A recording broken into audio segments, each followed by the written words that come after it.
All right. The NHL Entry Draft is just around the corner this year, going down July 7th in Montreal. It's the first time since 1985 that the host city will be picking number one overall. Not since Wendell Clark went number one to the Toronto Maple Leafs back in the 80s have we seen this happen. So we brought in the talented Derek Lee and Brennan Detzler from Future Watch TV to help us break down this mock draft from top to bottom. Gentlemen, how are we doing tonight?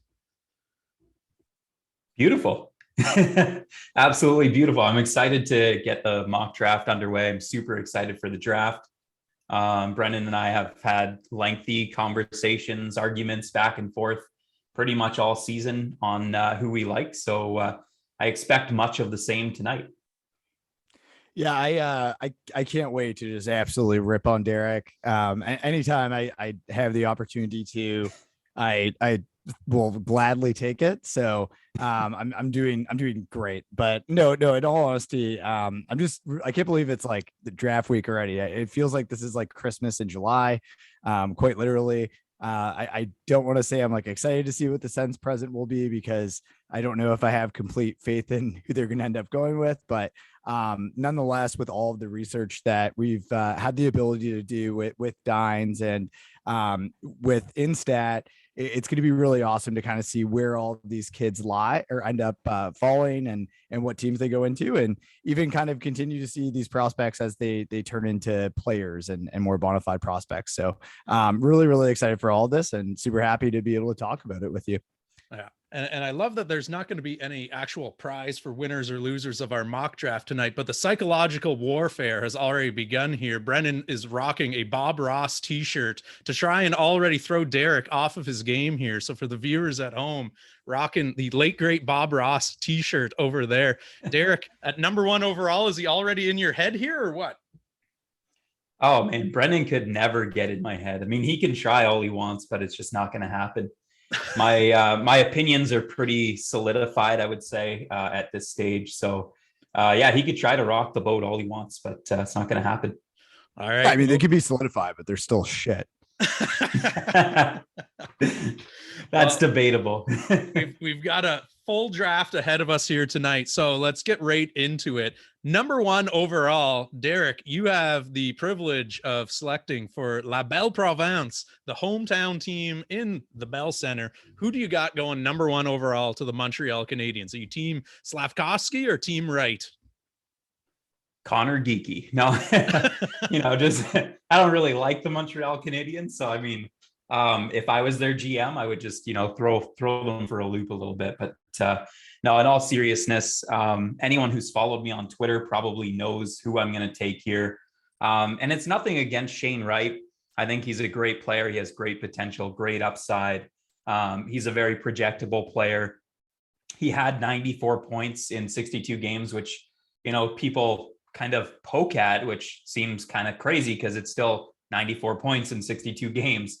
But I am going to go with Uri Slavkovsky. I just see something special in him.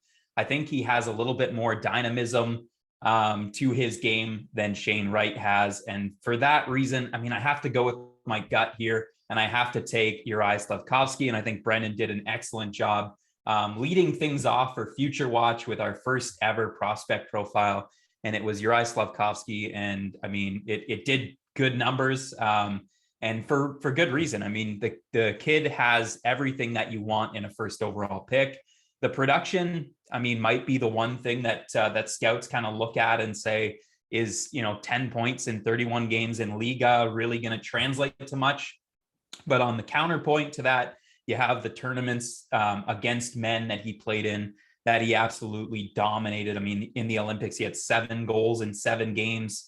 I've got him on the sniper list because I think he has an excellent shot off the half wall. I just love a lot of things about this kid. He has excellent reach, and his puck protection skills. One anonymous scout compared to Jaromir Jagr. So, I mean, you're going way back into the well for a comparison like that. And he's just a special kid.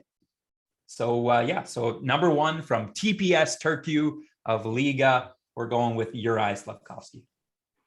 Wow. Starting us off with a bang here. Holy geez. Are you now basing this off of your own personal opinion of who you would take at number one, or do you genuinely think that Kent Hughes and the Montreal Canadiens will go with Slafkovsky here?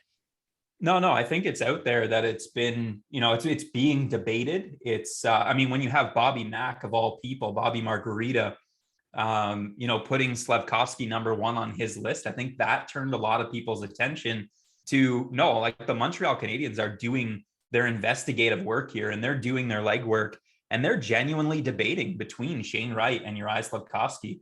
So I think you could take any one of those two. You could have Logan Cooley and throw him in the mix too, because I do see a talent tier separation between those three players and the rest of the pack.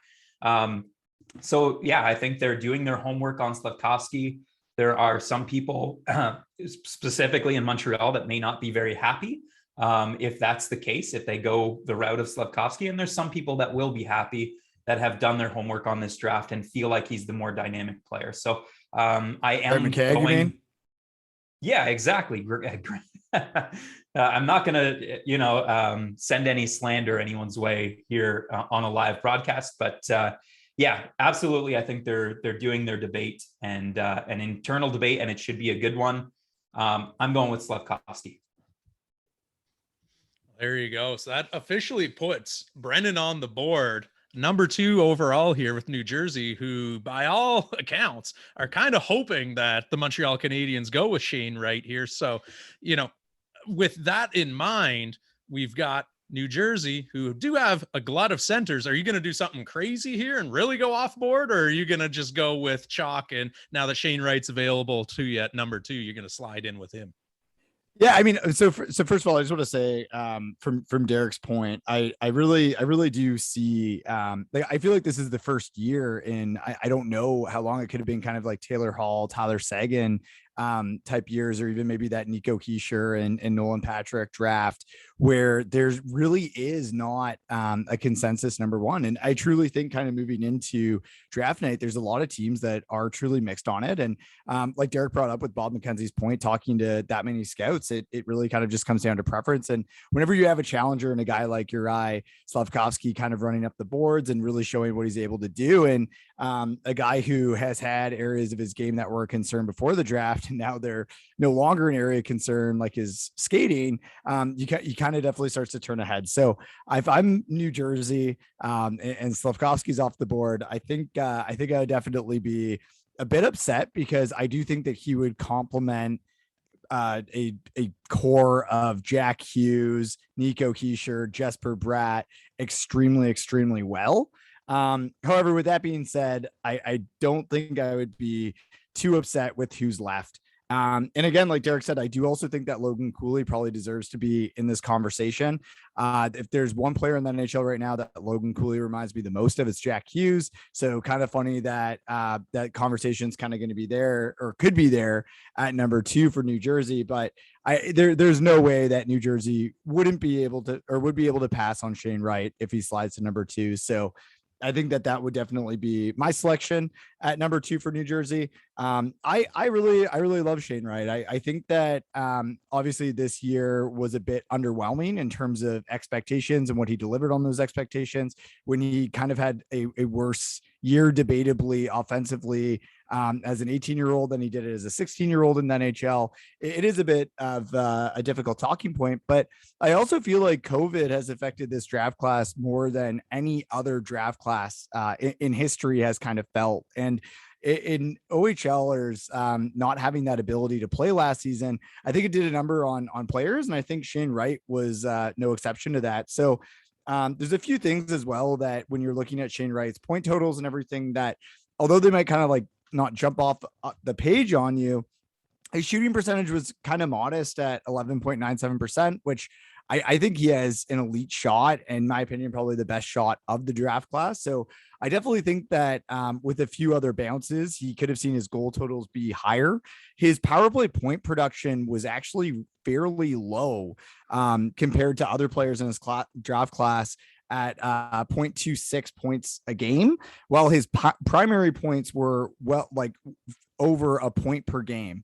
And looking at that in comparison to someone like Matthew Savoy, who had like 0.35 power play points in a game, and less than 1 primary point per game, I think it really shows that this is the guy who is able to kind of produce at all times on the ice. Shane Wright has elite positioning, and that's what he's known for. He's known for kind of being all around it. He's very strong defensively, very strong offensively, has that elite shot, is good at stick handling, is a good skater. And I think he has the potential to be a top 5, top 10 player in the NHL.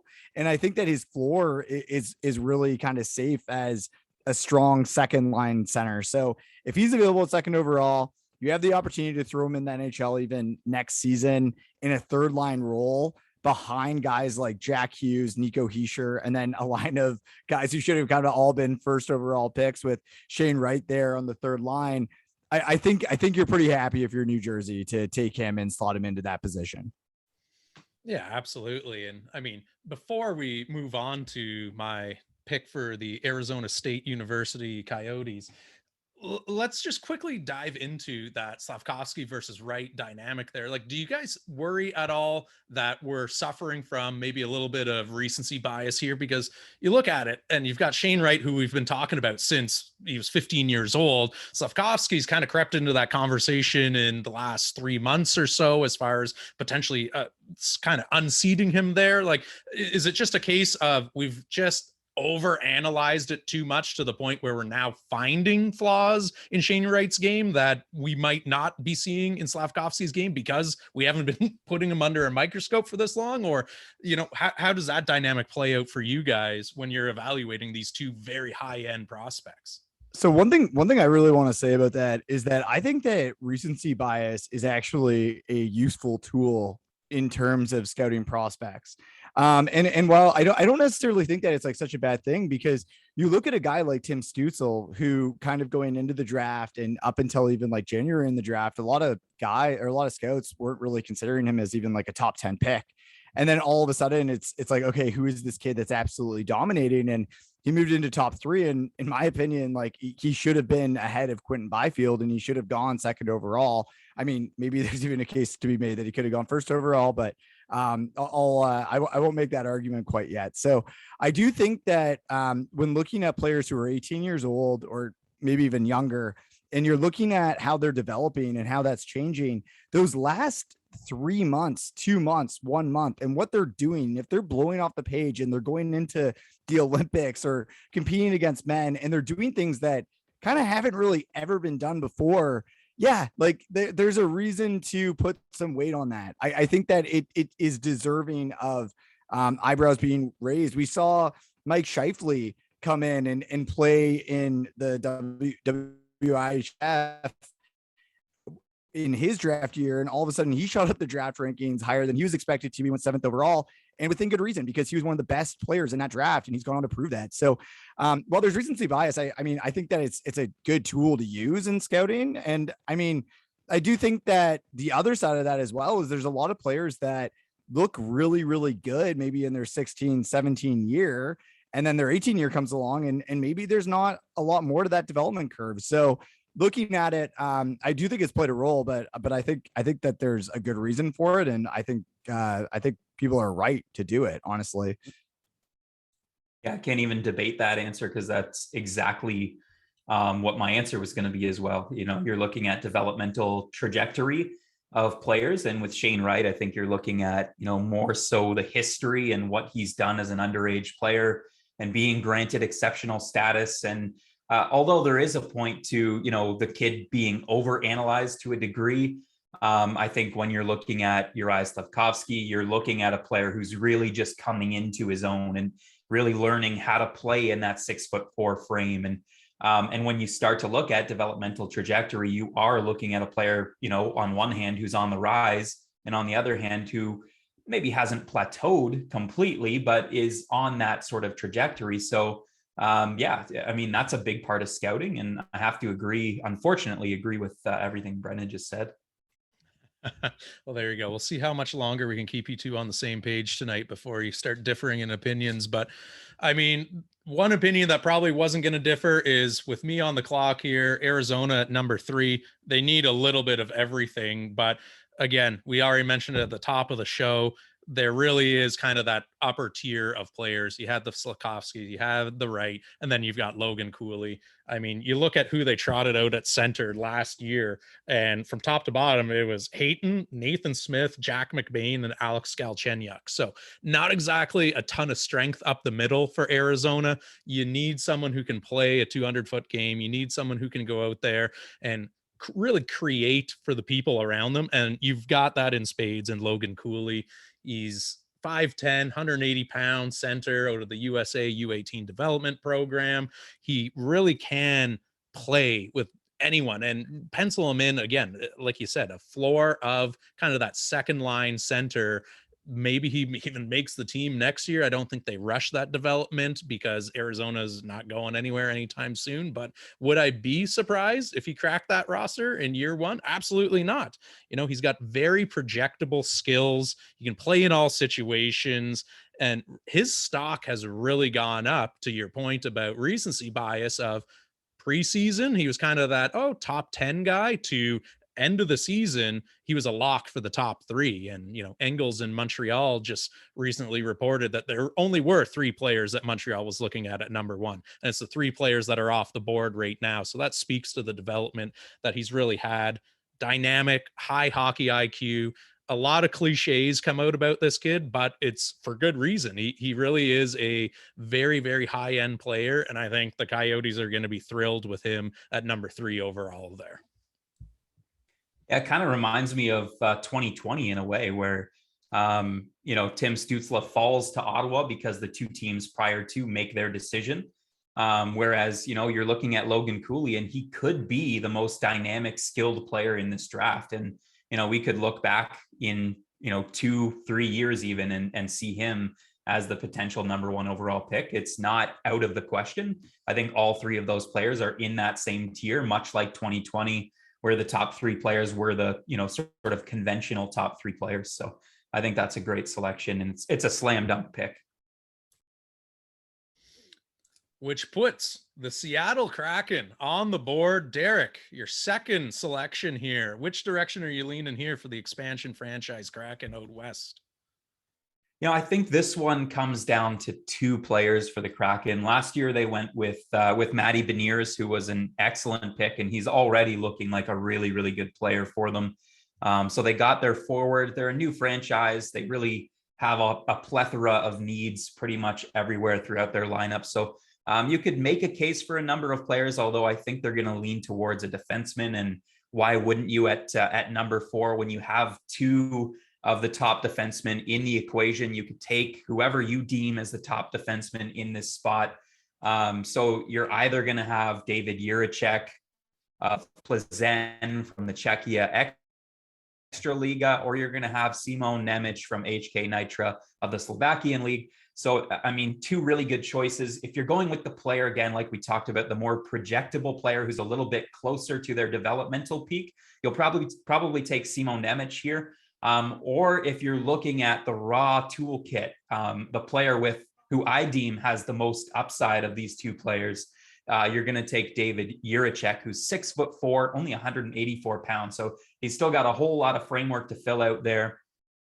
And if I'm Seattle, I'm going with David Jiricek. I do see him as the better defenseman of the 2 down the road. Obviously, I have Nemec as the better defenseman today. But it really is about what these players can do in 3 to 5 years from now. And I find David Jiricek moves better. I find he has the harder shot. And I find overall, when I'm looking at him and watching him play, he's a little bit more dynamic than Simon Nemec. Not by much. It's really, really close. But I am going to go with David Jiricek.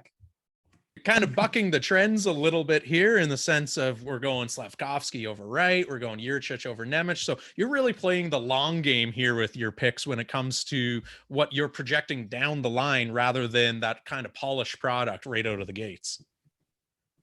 Yeah, I think with, again, more recently, people have David Jiricek. A lot of people have David Jiricek over Simon Nemec. I don't think it's necessarily a real hot take. Well, I'm sure we'll have some hot takes as we get down the list a little bit further, but I think it's really a take your pick between these 2 players. If you're looking strictly at production and what Simon Nemec did which we can get into when he's selected, a little bit more in detail. Versus Jiricek, yeah, he does have more production. He is, as I said, I think he's the better player, the more well-rounded player today. But I do look at, you really want the best player 3 to 5 years down the road. You don't want, necessarily who's the best player today. And sometimes that's tough to project. And it is tough when you're going against the grain a little bit and taking a player who you project to be better versus a player who you deem to be better today. But I do feel like David Jiricek has the higher upside. So I have to go with my gut on who I feel here and go with the bigger, rangier player who skates just as well, if not better, who has an absolute cannon of a slap shot from the point. All right, so that puts the Philadelphia Flyers and Brennan back on the clock here. Which way are you leaning with this pick at number 5 overall? Well, it's interesting because so originally for Philadelphia, and like when I thought about Philadelphia, I really do feel like they could target if they feel that there's a forward who has the potential to turn into a kind of next level superstar or kind of like be at that top end of potential. Maybe it'd be like a Matthew Savoy who hits their ceiling, or even a Cutter Gauthier if they feel that he can make it as like a top line center. I could really see them kind of surprising people here and going in that direction, as they kind of do lack that dynamic prospect in their pool up front. However, with that being said, after a little bit more consideration and digging into it, I really do feel like the biggest need for Philadelphia right now is on D. I do feel like they would love it if David Jiricek slid to them at 5. Kind of like Derek said, I think that a lot of people have Nemec ahead of Jiricek based on the fact that Jiricek was out after the World Juniors, and he might have been ahead of Nemec at that point, but then kind of without an ability of seeing what he was going to do over that period. It was kind of tough to continue to have him over someone who was breaking records in a men's league, albeit in Slovakia, but still a men's league.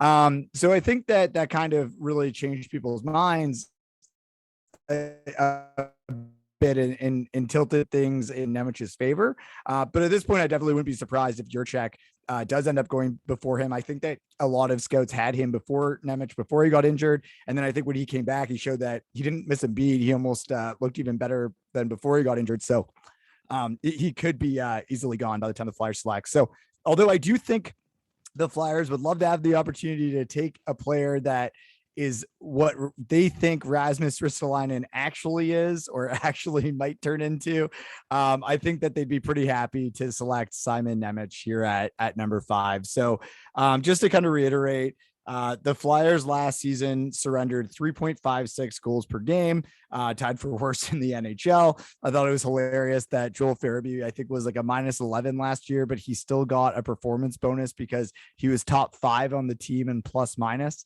at -11. So one thing that Chuck Fletcher, the general manager, has expressed is that they need defensemen who are able to break the puck out of the zone. And that is exactly what Simon Nemec is. So I think all of a sudden you look at Philadelphia, you look at a team that has Cam York, who's going to come in and kind of be a really good puck moving defenseman. You have a guy like Simon Nemec come in, who's going to be a very, very good puck moving defenseman. He has the ability to run a power play, in my opinion. I think that the sky's the limit for him. He's an extremely smooth skater. I think that he reads the ice really well. I like his shot. I love the way he defends. I think that he's a guy that could easily play 30 minutes a game for an NHL team. And I don't think he's very far away either. I think that this is a guy that could be kind of in a top 4 in 2 to 3 years and be eating big minutes and already be playing in big situations. So I think you look at the Colorado Avalanche and what they did, and you're pretty happy that you have a guy like Simon Nemec who can come in and make that big of a difference and add that mobility to your blue line. So GM Chuck Fletcher, this was 2 weeks ago when speaking about what their biggest weakness was last season. It says, we were defending all the time, and that's something we have to look at. We weren't exiting D zone well enough. So there are certainly things that we have to look at in terms of our structure, our details. We didn't have the puck enough, and when you defend all the time, bad things happen. So I think that just if Nemec falls to them at this point, it's going to be a pretty quick trigger pull, I think. Yeah, I think it's kind of a foregone conclusion that Philadelphia would be well served to take one of the two blue liners if it does fall to them, because I mean, you even look at the ongoing saga that was Keith Yandel on that blue line last year, and really they were only trotting him out there to sort of get to that career milestone of his. But at the end of the day, you want to talk about minus 11 leading the team. Yandel was minus 47 on the season. So I think there's going to be some minutes immediately available on that back end for Philadelphia. And as you say, they need to rebuild it from the net out before they're going anywhere anytime soon. So that puts the Columbus Blue Jackets on the board. This is the pick that they acquired from the Chicago Blackhawks in the Seth Jones trade here. So the first of a couple picks that they've got at the higher end of the draft. So GM Jarmo Kekalainen is probably hoping that one of the two defensemen does end up falling to him. In this case, obviously it doesn't. You really look at who they've taken in recent drafts. They've got Kent Johnson and Cole Sillinger recently.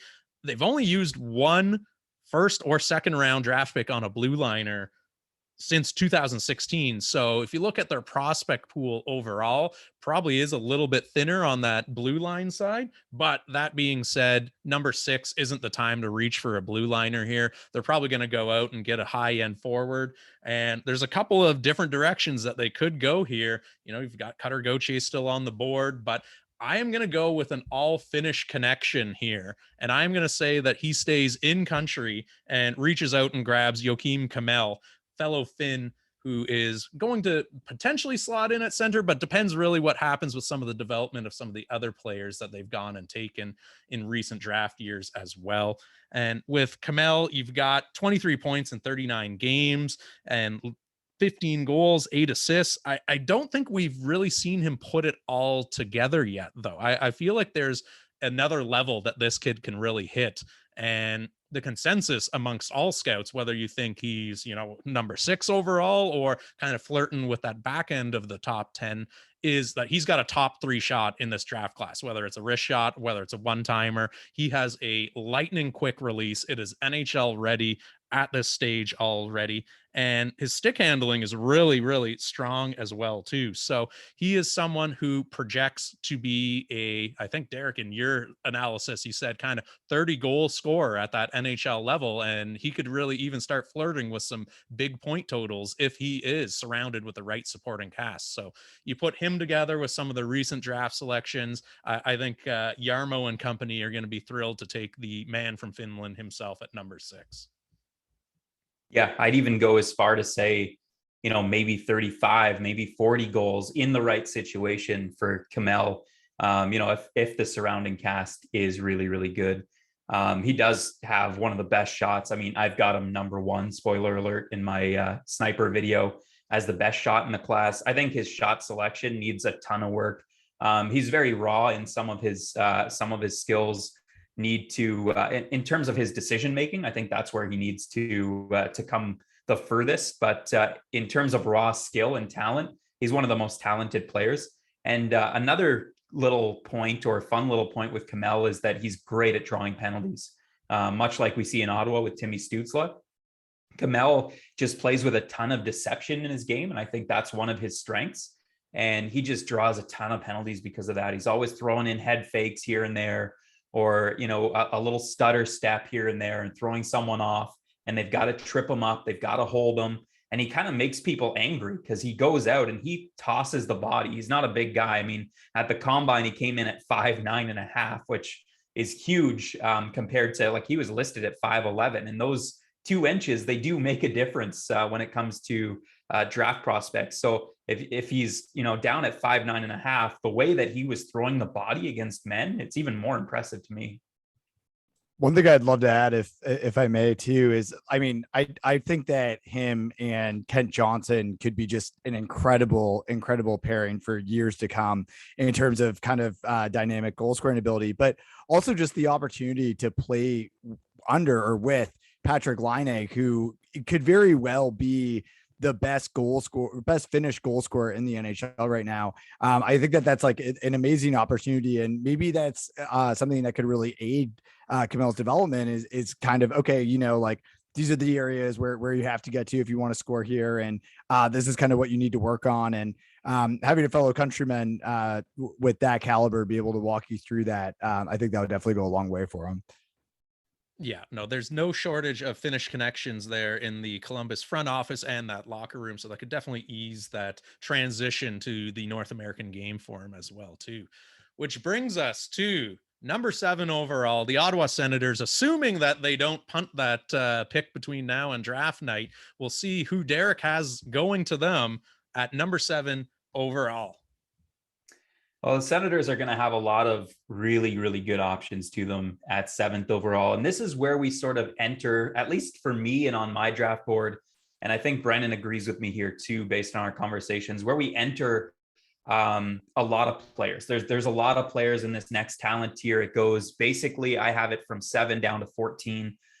So you could go in a number of different directions. But I would rule out the left shot Ds for Ottawa, because that is an area of positional strength. So I don't necessarily think you're going to start looking at the Denton Mateychuks and Pavel Mintyukov and Kevin Korchinski's. I think we can safely rule them out, and we're dealing with this plethora of forwards who are oozing with potential, a lot of them. So we're looking at, Cutter Gauthier is left on the board from the US NTDP. Marco Casper is a player that I just profiled recently who has a lot of projectability. Jonathan Lekkerimaki, who Brennan just profiled recently, is a really smart player who, very similar to Joakim Kamel, has an absolute cannon of a shot and might be a little bit more one-dimensional in that he's a lot more of a finisher. There's a number of options for Ottawa, but I have to go again with my gut. If I'm the Ottawa Senators, this is what I think they're going to do. Marco Casper just screams Sens pick to me. So I'm going with the Austrian here. I'm going with Marco Casper, who is listed as a center, played the majority of his season on the wing. He could develop as a center. He has great skating ability, so it does put him up and down the ice. He's great off the puck as well. He's a really smart kid. People question his upside, and I think that's where, if the Senators did select Marco Casper, they're going to hear it from a number of people when it comes to his upside, especially based on their recent draft selections in 2021. So you're going to have a lot of people who question the upside. But when I looked at Marco Casper in greater detail, I did see a lot of upside there. I did see a player who I would be comfortable taking at 7th overall. Wouldn't be necessarily my first pick personally at 7th overall, but I could definitely see a fit there down the road. Whether you want to see him as a center or a winger, you could make that choice down the road. I think a couple of years of development is all he's going to need. Maybe a couple of years, maybe a year and a half. He has signed on with the Ottawa 67s, which I think is a really interesting development. Recently, whether he plays there or not, that's always debatable, but he's going to be in Ottawa. So if Ottawa selects him, my gut feeling tells me that they'll want him to play with the 67s. They'll be able to get eyes on him and to get a real handle on his development and send him down the right path. So for me, Marco Casper is the pick for the Ottawa Senators. Becoming the new North Dakota farm, the 67s, isn't it? But no, Derek, honestly, so originally when you and I spoke, I told you I might be taking Gauthier at 5. And I was kind of surprised when he was available that you didn't give him a little bit more thought, just because obviously I think that he does check a lot of boxes. He's got the pedigree of having hockey bloodlines. He's got the size. Obviously a goal scorer who plays in that position that would be a position of need for Ottawa, kind of fill something that they need. And obviously I definitely agree that I think Marco Casper is very much an Ottawa pick, but can you maybe talk to the decision of passing on Cutter Gauthier here? Yeah, I don't want to rip on my guy Cutter at all, because I feel like he would be an excellent selection as well. And I think he's probably slid on our mock draft more than he's going to slide on the actual draft. I could see, Philly being a player for Gauthier. I could see Columbus taking Cutter Gauthier as well. So I really don't feel like he's going to be an actual choice for Ottawa at 7th overall. And if he is, I think it'll be a real tough decision. For me, the differential factor here, Gauthier, like Kamel, his shot selection is not the greatest. He does have a great shot. I do find Gauthier is a little bit closer to his developmental ceiling where he is right now, as opposed to Marco Casper. So I think Casper has a little bit more room to grow.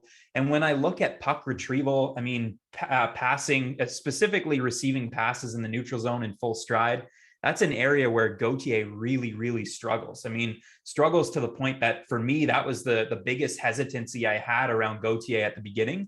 Whereas Marco Casper, that's a real strength for Casper. He's as good as Logan Cooley. I think those are the two best players in this class when it comes to pass reception. So, I mean, he's going to get any pass, and you know how hard Tim Stützle passes the puck.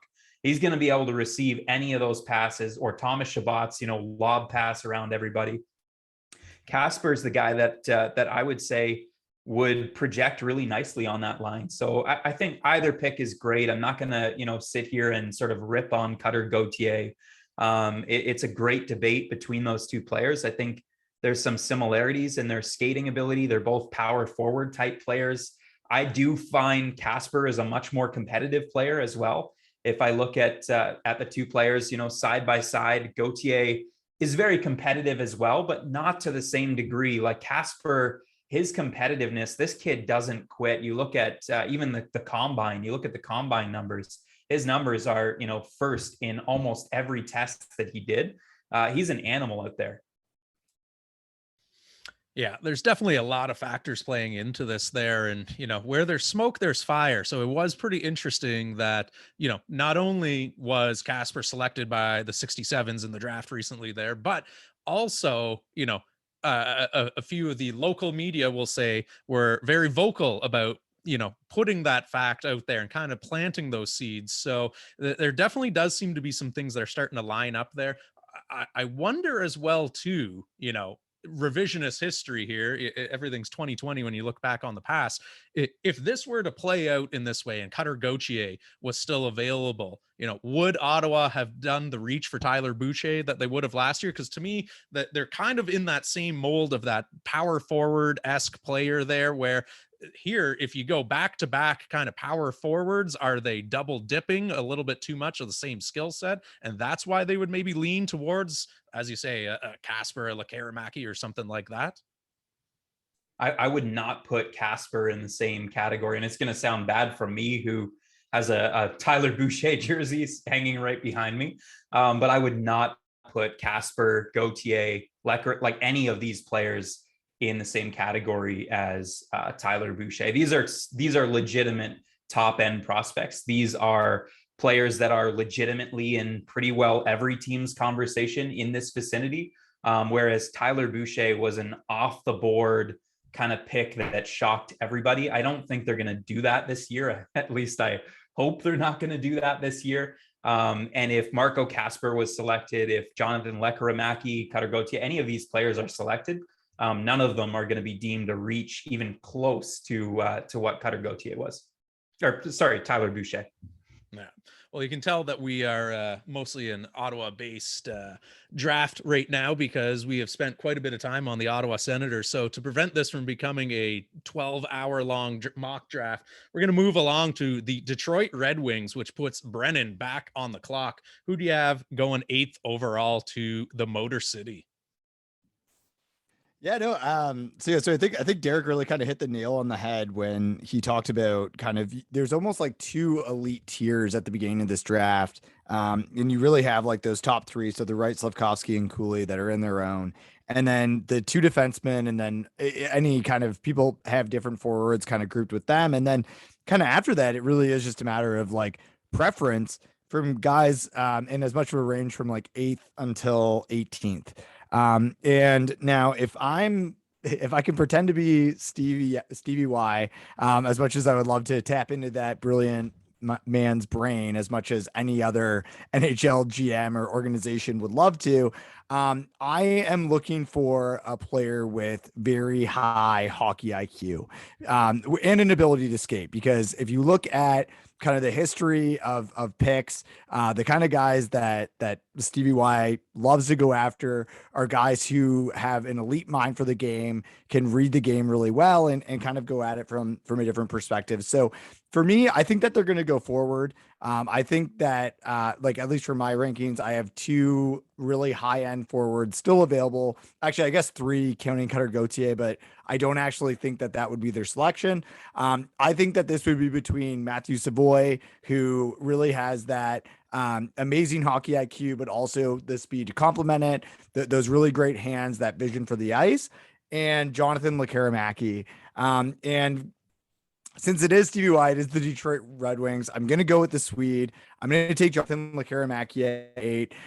The reason for it is, if you look back at the drafts, obviously it's no surprise that Detroit has really loved Sweden in the last few years. Simon Edvinsson, Lucas Raymond, two very high picks that have been picked out of there recently. But with that being said, even in the last 3 years, in the top 3 rounds, they've selected 7 Swedes. So 7 guys playing out of Sweden. And that doesn't even include Moritz Seider, who went and played in Sweden after they drafted him. So I think they think really highly of the development league.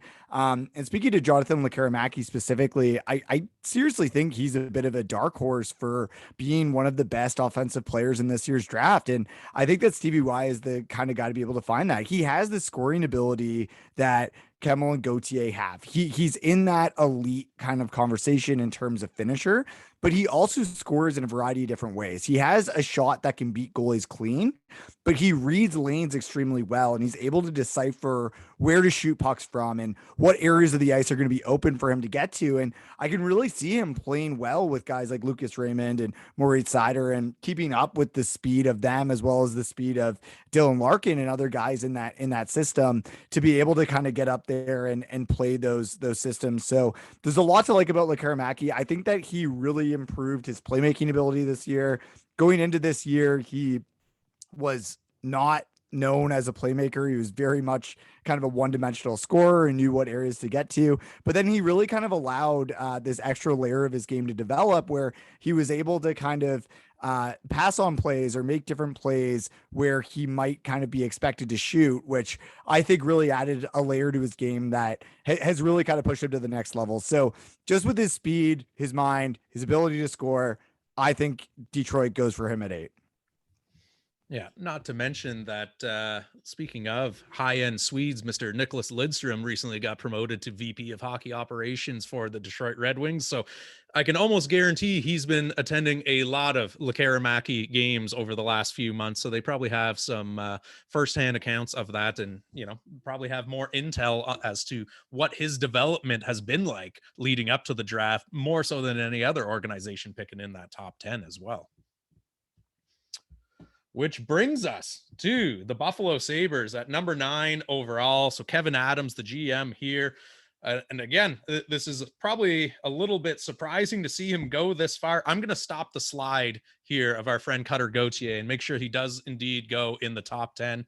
I think if you look at what the Buffalo Sabres are putting together right now, they've got 2 pillars on that blue line in Power and Dahlin. So I don't think this is where they necessarily need to go out there and grab one of the blue liners who's still remaining in the draft. But up and down that forward lineup, you look at who they've got, you know, Jeff Skinner, Victor Olofsson, Peyton Krebs, Alex Tuck, you know, they don't exactly have that prototypical power forward. And so that's kind of a need that I see them having there. And, you know, again, had Cutter maybe not fallen this far, you could have even made the argument of, okay, maybe they even trade back a little bit here. But the fact that he's still there at number 9, I think they go out and they grab him, and they're quite happy about that, because, you know, 6'2", 190 pounds, put up 28 points with the U.S. development team there, 19 goals. And if you look at some of his highlights, when he's playing kids his own age, it's almost like, what one of those scenes where in bench warmers, he shows his ID and it's just a piece of paper that says, I am 12. Like he's a grown man literally playing against boys to the point where it's not even fair. Some of his drives to the front of the net, he's just shedding defenders with little to no effort. But I think he's already got sort of that NHL ready frame. He adds that dimension, that physicality, a little bit of that grit there. As Derek mentioned, might not have the greatest shot selection, but with Buffalo, I don't think that they're going to really be looking at him to generate a lot of that offense. I see him playing kind of that Brady Tkachuk role of dirty goals in close, go stand and muck it up in front of the net, go in there on the forecheck, throws the body around, and he would really have a role right out of the gate with that team. Do I think he makes the jump to the NHL right away? I don't know, but I think he's going to be someone that if they do end up taking him at 9th overall, would have a very long, hard look at his skill set in training camp in year 1 with Buffalo. So Kevin Adams is taking the US NTDP product, Cutter Gauthier, at number 9.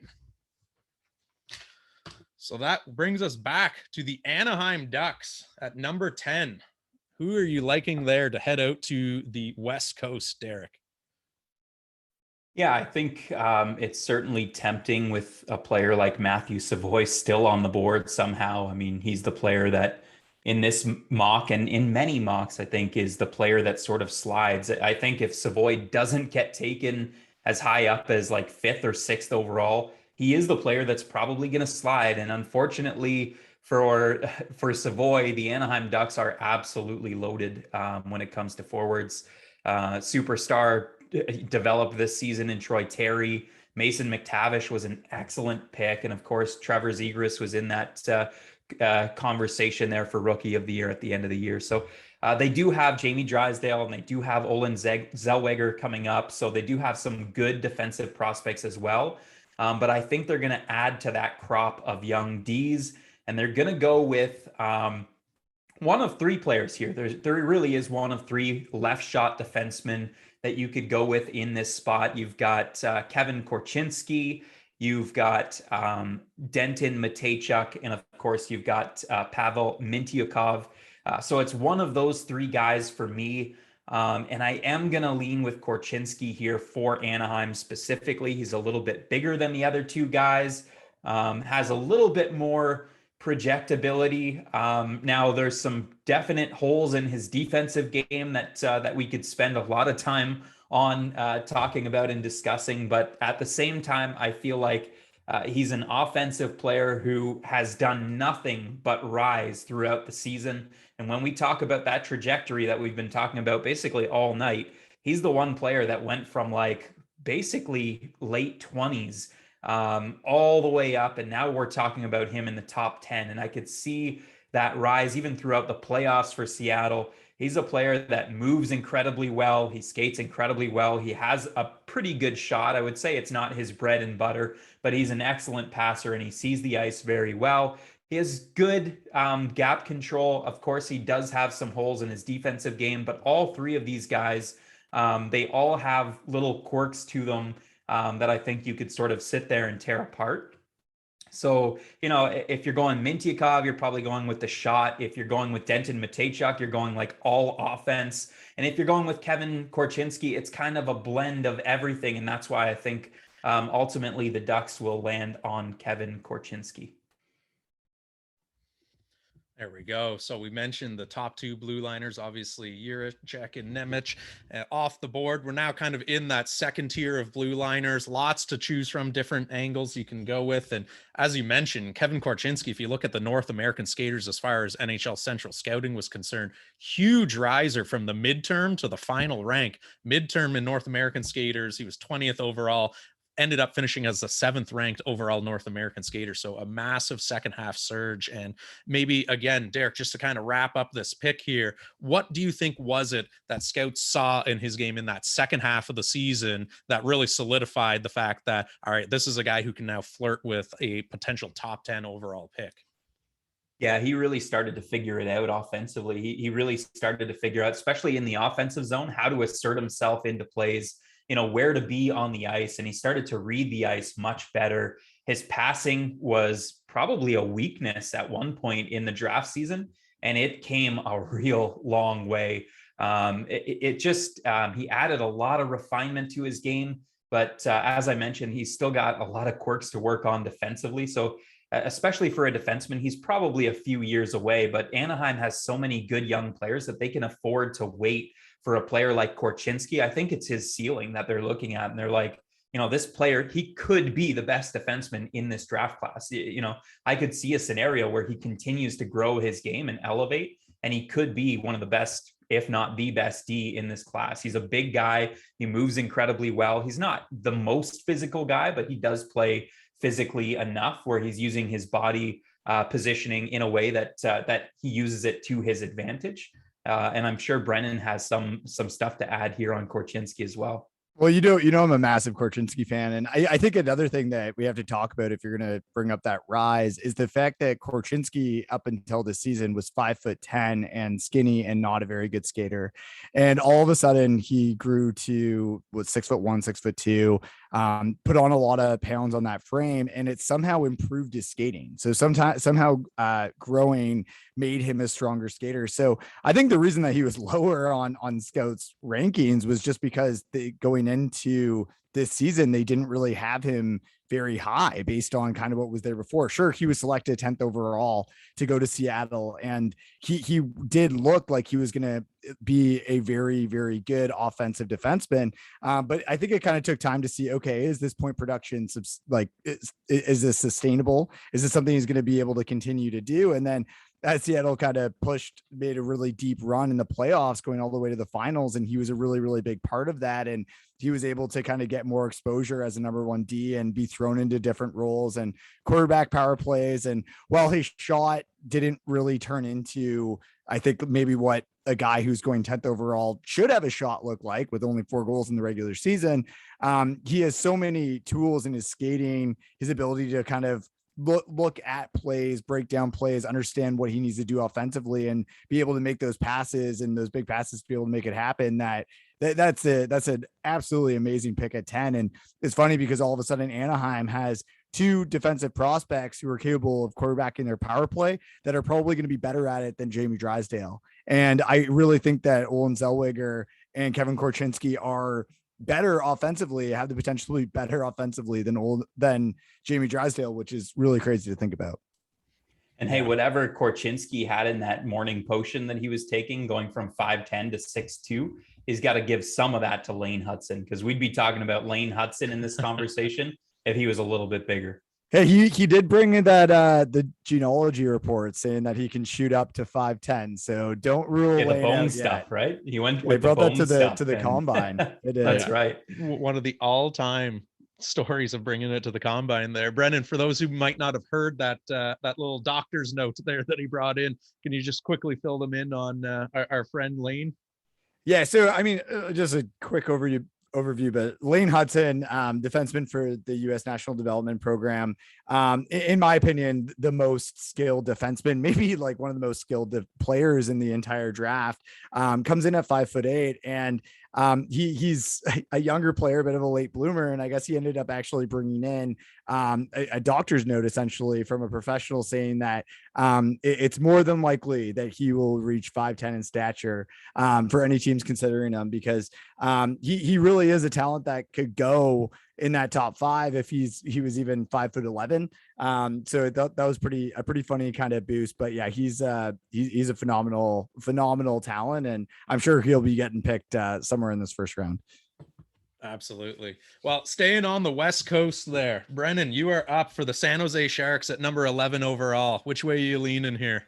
Lots of options available. Well, I mean, San Jose last year was incredibly lucky when they had William Eklund, followed them at 7. And if this draft goes the way that it quite possibly could, they could be very, very lucky again with Matthew Savoy falling to them at 11. So while there's some good players here, I don't think that anyone who's left is really in Matthew Savoy's caliber in terms of potential and even what he is. Almost getting granted exceptional status the same year Shane Wright did, almost being the first player in the WHL to do so. I think it kind of, Matthew Savoy isn't a player that is new to many.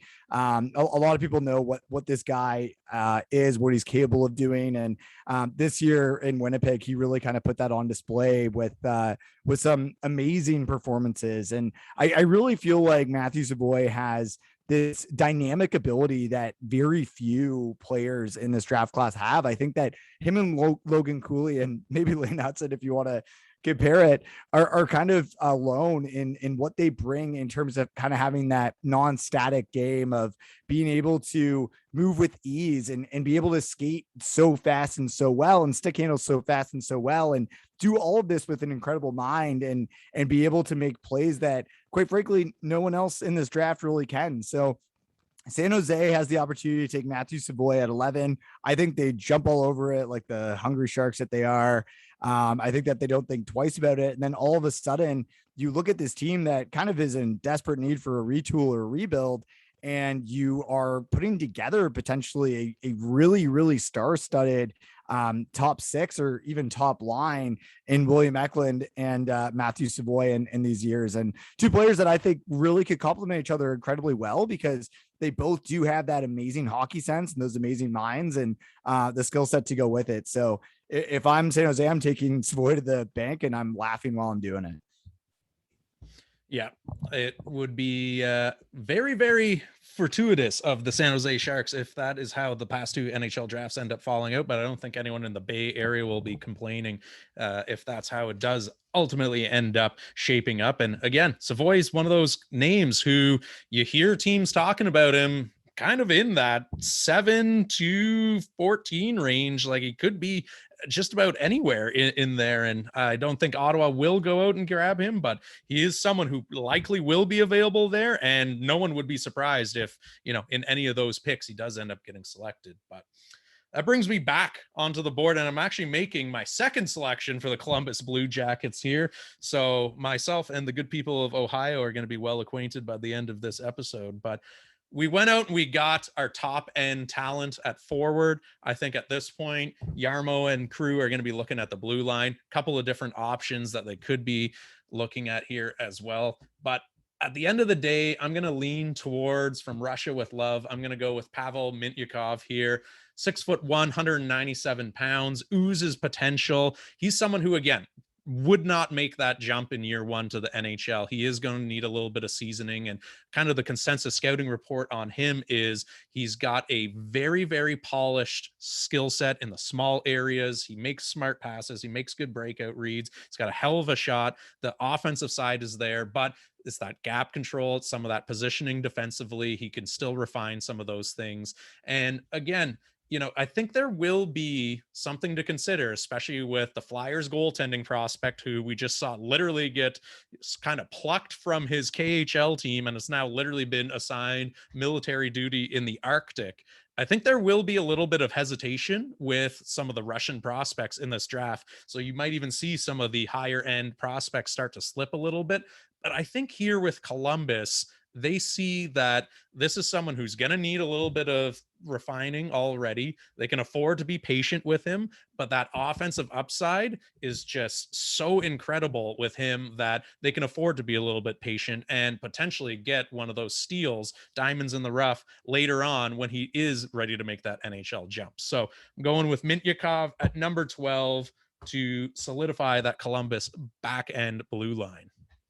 Yeah, and I think with Mintyukov too, it doesn't pose the same kind of risk. Like he's already playing in Ontario with Saginaw, so it's not sort of the same thing as Danila Yurov or Ivan Miroshnichenko, who has multiple risks associated to his name if you're looking at Russians specifically. So I think that's a fair pick. Yeah, him already being in North America is definitely a bonus to him. And, we won't get into the geopolitical affairs of all of that. We'll simply move on to number 13 overall, which is the New York Islanders, who have been rumored to be shopping this pick for immediate help. But assuming they go and they make this pick here, Derek, who do you have them selecting at number 13? Man, the Islanders are crazy. This is one of the teams that, for me, need a ton of help through the draft. They just don't have a ton of top-end prospects, and they're flirting with the idea of trading the pick, which I think would be catastrophic to the long-term projectability of that team, because they're in that mushy middle where they're not really good enough. One player isn't necessarily going to put them over the top to become a contending team. And they really do need to start looking out for their future. They lucked out getting Atu Radi, of course, with like pick 52 or whatever it was way back when. So they did luck out in that sense, but really there's just not a whole lot to love about their prospect pool, if I'm being perfectly honest. I think we're still shopping for a defenseman. For the Islanders, it's probably just a matter of taking the best player on the board at this point, and a player who could add to your offense and probably not grow facial hair down the road is Denton Mateychuk of the Moose Jaw Warriors. So I'm going to take Mateychuk off the board. He's my boy. I've been, really bullish on Denton Mateychuk all year. Brennan knows. Brennan's just as high on Mateychuk, actually. He was one of our favorite players to watch. He had 64 points in 65 games. Really impressive. 13 of those goals as a defenseman for the Moose Jaw Warriors. He's just so involved. That's the best way I could describe Mateychuk. He's involved in absolutely everything, and he's everywhere on the ice, for the good and for the bad sometimes, but mostly for the good. I think he really started to come into his own at the end of the season and finished off really strong. So I love Denton Mateychuk. Of the three defensemen that we just recently talked about in Korchinski, Mintyukov, and Mateychuk, I would say Mateychuk has the highest ceiling of those three players. I really, really love the kid, and the Islanders are going to get someone who I think could be special down the road for them in Denton Mateychuk. Yeah, on that note as well, first of all, I'm pissed because going back to Winnipeg, that was an area of need that I desperately wanted to address was on the blue line. And with Mateychuk growing up so close to Winnipeg, definitely seemed like such an awesome fit. I love Mateychuk. I think that, like you said, he has among the highest ceiling of all of these guys. I had the chance to watch him in person at the Top Prospects game, and he was hands down the best player on the ice, playing with Shane Wright, Matthew Savoy. Denton Mateychuk stole the show. He's the kind of guy that can just control the play. He seems to be, whenever the puck is on the ice, it seems to be on his stick, or whenever he's on the ice, the puck seems to be on his stick. And he's always controlling the pace of play and doing everything. And I think that there's a lot there defensively as well, because he has a great mind. He has good positioning, and with his scoring ability, there's a lot there as well. But with that being said, at 14 with Winnipeg, although now I won't be able to take Denton Mateychuk, who I do think could end up falling to them, and they may end up getting them when it actually comes to draft time. I'm going to go with the other player who's been playing out of Winnipeg. And while he's not my favorite by any means, I do think at this point, given that those three defensemen are off the board, and while I do think defense is the biggest area of concern for Winnipeg, I think they kind of need to go with a forward here, because the drop off is fairly significant in terms of after those 3D are gone. And I think that they're going to like Connor Geekie. So I think that they've had the opportunity to watch Connor Geekie play in Winnipeg all season. He's a big body centerman. We know Winnipeg does like size. We know that he's going to have appeal. Derek, you and I both are not very high on Geekie, just based on some areas of his game, like his skating, that need work. But he does have great hands. He has great IQ. He does have that size, and maybe with the right development, he could really turn into a solid second line center down the road. Maybe the kind of guy that might be able to complement like Cole Perfetti or something like that for a team that's also going through a bit of a retool. So I think obviously like having him play in Winnipeg is going to be a strength. We know Winnipeg's going to be really, really good again next year. So they'll have the opportunity to be very close to kind of see his development next season. And I think that pick makes a lot of sense for a lot of reasons. And that's who I have going to Winnipeg at 14. And I think it's important to note too, with Geekie, as much as, I've been very critical of him, his brother Morgan, who is an NHL player, if you're comparing the two, Geekie's skating is actually better than where Morgan's skating was at the time of his draft. and his overall skill set is much higher end than his brother Morgan as well. So the fact that his brother made the NHL, given his circumstance and where he was in his draft year versus Geekie, I think Geekie is and will become the higher end player of the two. All right. So that brings us to the Vancouver Canucks at number 15. We're approaching that midway point where things can start to get a little bit squirrely on this draft here. Things could be going in a variety of different directions. And I mean, you look at what Vancouver currently has, there could be a few dominoes that could even be falling between now and draft night, right? What do they do with a player like a Connor Garland? Do they try and, package a Tyler Myers with some sweeteners to get him moved around? So there could be a bit of change that actually even happens on their NHL roster between now and draft night. So it's tough to kind of project what their needs are. But if you look at their kind of prospect pool, most of the scouts are saying that although they are very strong right now at the forwards position, that prospect pool is getting a little bit more bare because they have graduated a few of those players over the years in the Petterssons, in the Podkolzins and whatnot. So they're up there. I think they lean towards forward here. And for that reason, there's a couple of people that kind of jump out to me right now. You could look at a Frank Nazar. You could look at a Jimmy Snuggerud. I'm actually going to go with someone who, again, ranges hugely on people's scouting reports. This is someone who has kind of had their stock falling for a while. He was someone who people at one point in his draft year was viewed as a lock for the top 3. And then it was, okay, he's kind of a top 10 pick now. You look at our good friend, Mr. Bobby Mckenzie. He's currently got him at number 16. So we're kind of in that ballpark. He's got a lot of that raw talent, but hasn't been able to put it together and has kind of slipped as a result of that. So I'm actually going to go with the man with a North American name, but from Finland. I'm going to go with Brad Lambert here. And you look at his stats, again, not going to jump off the page here because you look at him with the Pelicans, 25 games, 2 goals, 2 assists, 4 points.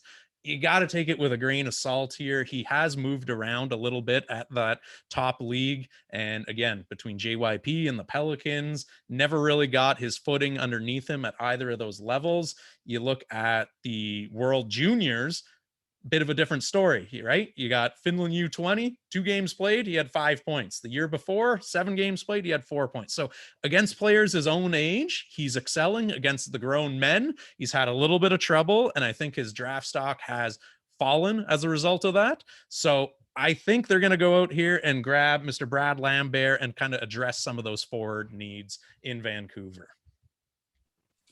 And again, if you're looking at just raw tools, like this is one of the players where he could very well down the road end up being the best player in this draft. Like we could be looking back on this draft and saying like, no, we probably should have kept with Brad Lambert in the top 3. His skating and his puck skills are the best in the class.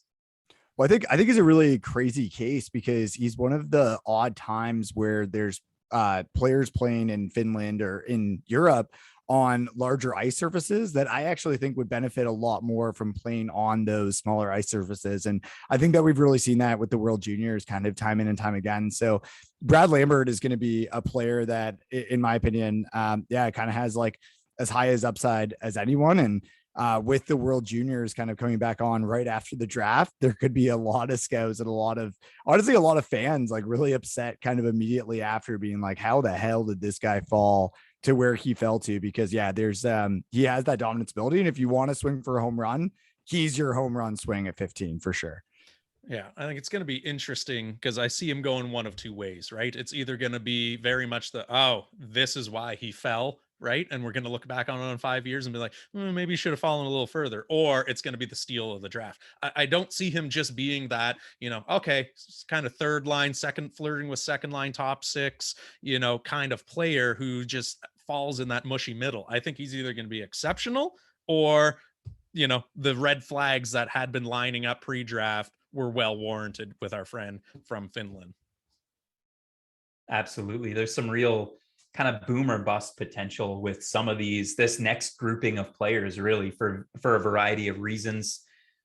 So, next up on the board, we have the Buffalo Sabres, who have 3 picks in this draft. If you actually stole my pick, Kyle, much like I stole Brennan's a little while ago. So I was going to go with a swing for the fences. They have 3 picks. Buffalo is absolutely loaded pretty much everywhere. So this is really just icing on the cake for the Sabres, which is why I think they could take a home run swing here and go for one of these kind of boom or bust type players.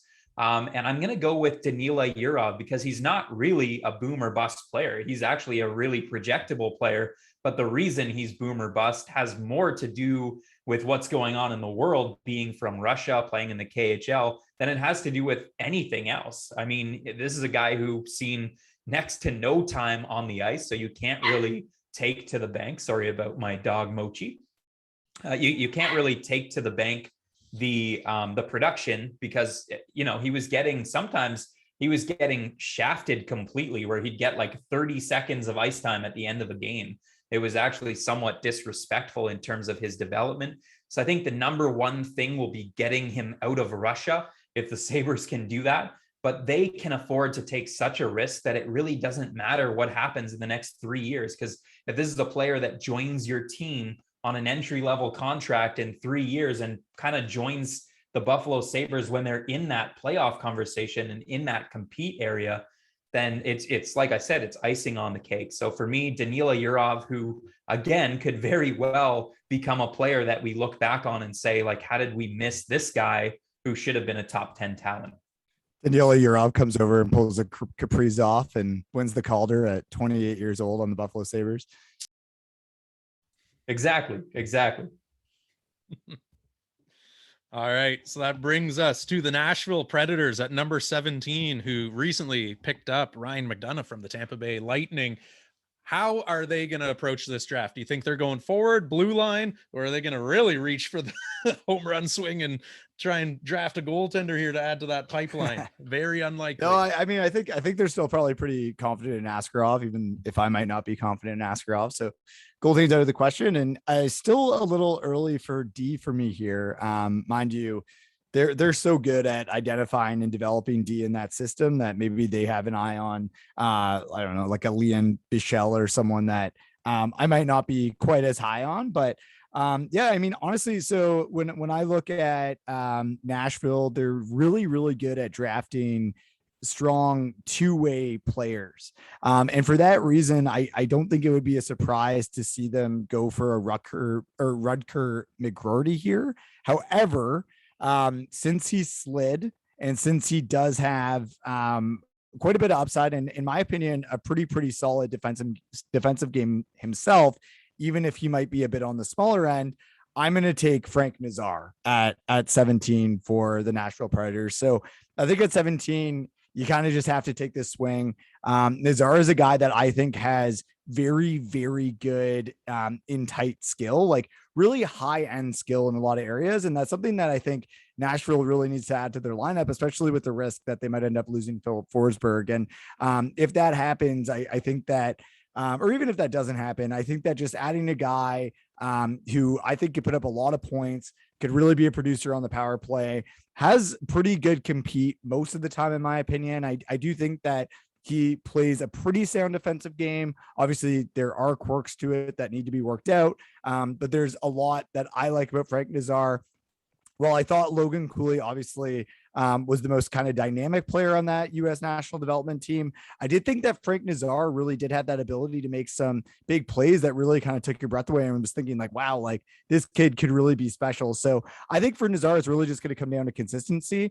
Nashville can be patient. They always are with prospects, it seems. So I think he's a guy that would fit into that system really well and could have the ability to really kind of pop off there 3 to 5 years down the road. And it's worth mentioning too that Nazar is like the internet scouting god, right? Like he is the guy that these some of these people are putting as high as 3rd overall on their boards. Like they're going that crazy on Frankie Nazar. So if these guys see something that they really like, we'll know in a few years if we were missing something on this guy and had him down at 17. So it is pretty wild to see him down this low. I think, realistically, I think he could fall down to this range. And I said even into the 20s, but he'll be an inch interesting player to watch. Well, it's such a small draft class, and I think that that's what's crazy is like historically, especially in the first round, teams have been really hesitant to take guys who are 5'9", 5'10", early. And I mean, we've already seen now Nazar and Savoy, who are two guys that I really like, fall later than I would think that they should. But I think that it is going to be a part of it, and I don't know. I agree. Like I can see why people might have issues with Nazar's game. I can see why his size could be an issue. But honestly, like watching a few at least of the U.S. national development games, he really did stand out to me, and he's a guy that I think could really turn into a high upside player if he kind of goes down the right development path, because he has had really productive years everywhere that he's been. And it's going to be really interesting to see what he does in college next year. Yeah. Well, speaking of stealing picks, that was who I had pegged going to the Dallas Stars there. So you're throwing me for a bit of a loop. But that being said, I did have a backup here who I'm equally confident, which again, our good friend, Mr. Mckenzie, he's got him currently ranked at number 23. So going a little bit ahead of where some of the scouts have him, but I'm just looking at the Dallas Stars and their prospect cupboard right now, and they are loaded with some offensive talent that is going to be coming up through the ranks very soon, right? You've got Wyatt Johnson, you've got Stankoven, you've got Maverick Bork that are already piling up points and are going to be forces in the NHL sooner rather than later. But you look at their current NHL lineup, and obviously, yeah, you've got a Heiskanen back there on the blue line and some other nice pieces, but defensive prospect wise, Thomas Harley is kind of what they're hanging their hat on right now, and it's a little bit bare from there. So I think they're probably hoping that a Matachuk or someone of that ilk falls to them. But all that being said is I am going to go out and actually take our friend Mr. Owen Pickering from the Swift Current Broncos here to help replenish a little bit of that prospect pool on the blue line. Had himself a good year, 33 points in 62 games played, 9 goals, 24 assists, does a little bit of everything, right? He's not going to blow the top off offensively. He's not a complete one-dimensional defensive first defenseman, does a little bit of everything well, big bodied as well too, 6'4", and again, a lot of the pundits will happily point out that the teams that tend to go deep in the NHL playoffs do happen to have a few of those big bruising blue liners, and he's not one to shy away from throwing the body around. So I think they side on the side of defense given who is already off the board here. So at number 18, I'll take Owen Pickering for the Dallas Stars. Nice. Yeah, I can't argue with that pick. He's definitely a projectable player, that's for sure. And speaking of projectability, this was actually LA's pick up next, but of course the big trade went down, and LA moved the 19th overall pick to the Minnesota Wild, and in exchange, I don't even want to talk about what happened, but they got a player that we all covet as Sens fans in Kevin Fiala for a really good price, I might add. So Minnesota will be on the clock in this spot, and I think what they need is projectability to sort of key on to where you picked, Kyle, because I think they really need players on entry-level contracts to move in, given their current cap situation. And it does seem like they're right on the cusp of competing and being in that upper echelon of teams. So for me, this is the perfect spot to take USN TDP forward, Rutger McGroarty, because he is one of the more projectable players. He does need to work on his skating to get to the next level, and he's sort of detailed how he's going to do that at the combine, working on his ankle mobility. And he really is a smart player who gets it. He understands what he needs to work on, and he has a ton of areas in which he really excels at. He's one of the top point producers. He's a great leader for the program. He's got great finishing qualities to his game. He's a great playmaker. There's not a lot he doesn't do well, and he loves to throw the body, sometimes even against his own teammates, which I highlighted in a little mini clip that I did of McGroarty, him absolutely flattening Logan Cooley when they were playing red versus blue, which I thought was kind of funny. So he doesn't shy away from the physical game. I think he's so projectable that I could see Minnesota saying, look, we just need an ELC contract. We need a guy who's going to be ready, maybe with a year and a half of development. And he's the only player I'm really putting in that category at this current range. There you go. One of the best names in the draft as well, too, off the board. So that brings us up to the Washington Capitals at number 20. Brennan, how do you think Ovi is going to be lobbying for anyone in particular here, or who has their eye down in DC? You know, I'm gonna take a massive gamble here, and for a few different reasons, and I think the OV kind of vouching for someone might be the largest one, but there's a player who about a year and a half ago, I would say, was kind of almost being touted as the next Alexander Ovechkin, and unfortunately for Ivan Miroshnichenko, he had some really bad bows with health this season that really, and obviously wish him all the best as he recovers from all of that. It really kind of was impacted and saw his draft stock really fall based on his performance this year. But in my opinion, I really think that Miroshnichenko could be a top 10, top 5 draft talent if it wasn't for everything that kind of unfolded not in his favor this year. He's really dealt with some tough cards. And while obviously we know what's going on with Russia, and there's already a risk that these players might not be able to come over for 3 years anyways, it was looking like 3 years was probably going to be kind of the time frame for Miroshnichenko to really kind of recover and kind of get back on track. So it is looking like he's going to be able to fully recover with his health, which obviously is the number one priority. But I think that this is a guy who has an incredible tool set. I think that he's one of the more pure goal scorers in the draft. I think that he sees the ice really well. He has the ability to throw his body around. And I think that if he's able to kind of reach his potential, he could really turn into a 30 to 35 goal scorer in Washington. And as a Russian guy, you'd love to kind of see that coming in right as Ovechkin is hitting that end of his career where he's finishing up the record books with the most goals ever scored by an NHL player. So Ivan Miroshnichenko going to Washington at 20.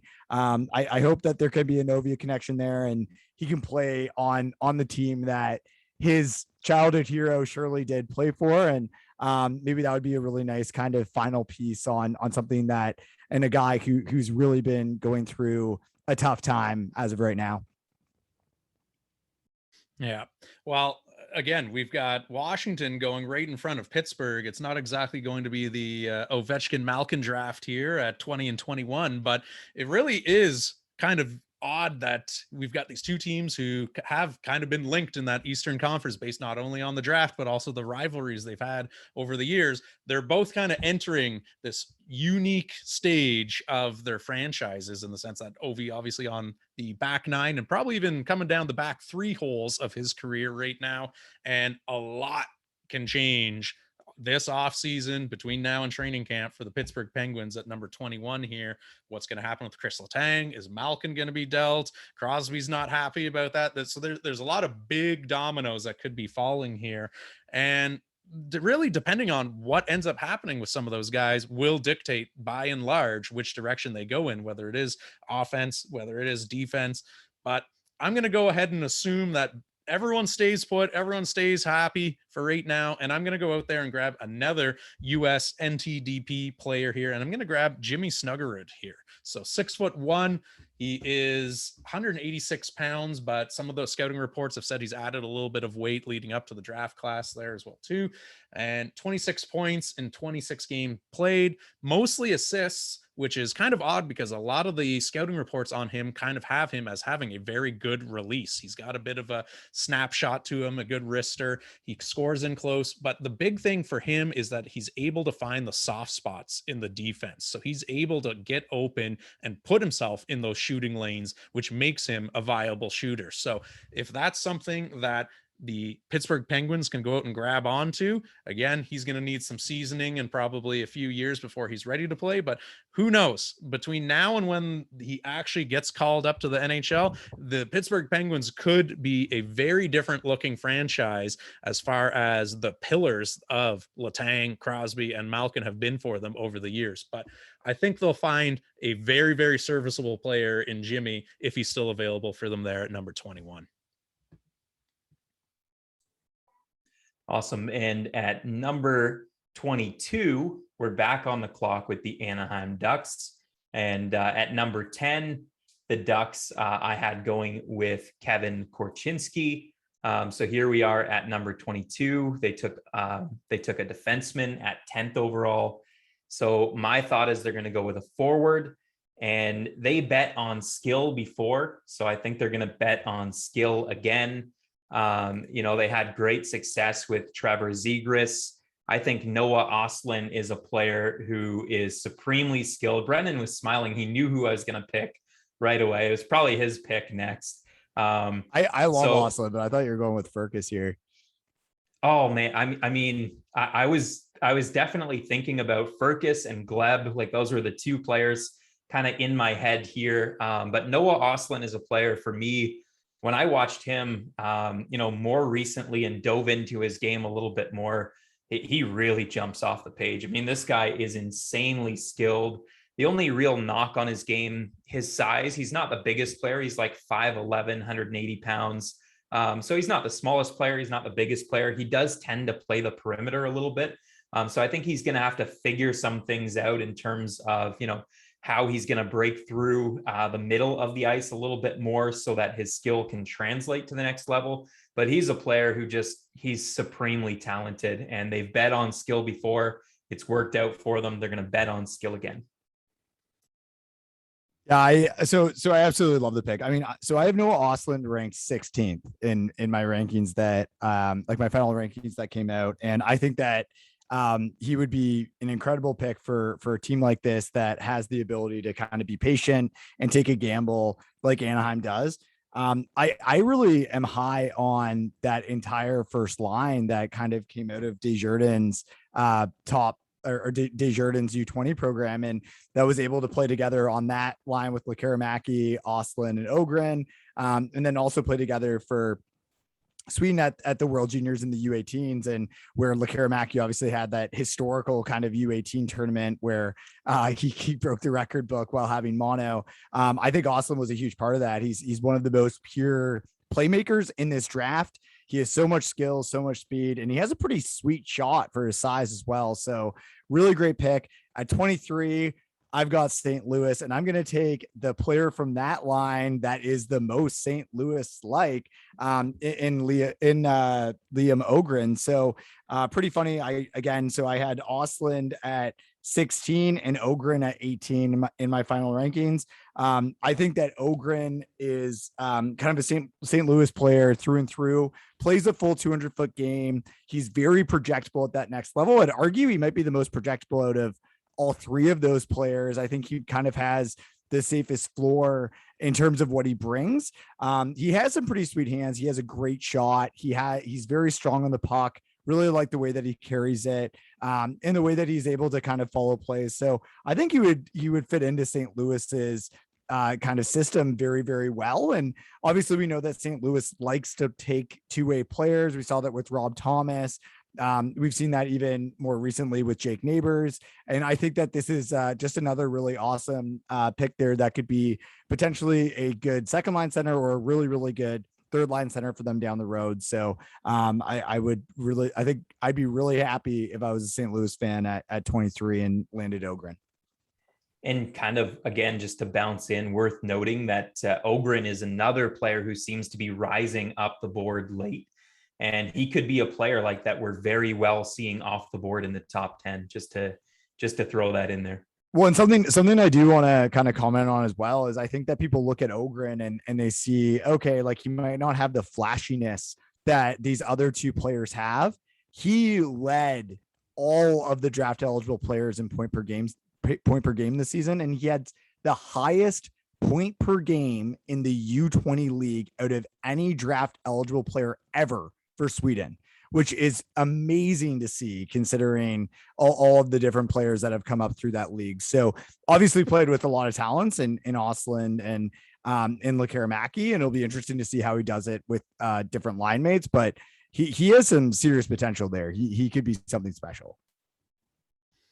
There you go. A pair of Swedish line mates coming off the board back to back. So the Minnesota Wild are now on the clock at number 24, and they just recently picked McGroarty at number 19, courtesy of, I believe it was Derek that made that selection. So we're back on the board, and this time I'm going to go with someone who is going to fit in exceptionally well, just with Minnesota hockey culture in general, the state that is known for unbelievable mullets, unbelievable haircuts. We're going to get the flaming red mullet himself with one of the greatest names for a hockey player I've ever heard as well too, in Jagger Firkus, who is going to go out there from the Moose Jaw Warriors with 80 points, 36 goals, 44 assists on the season. He's someone who has risen quite a bit in some of the draft rankings, but again, he's likely to be that first round draft pick. Some people have him anywhere from 20 all the way up to the 30th overall pick, but we're kind of in that sweet spot right now with Minnesota at number 24.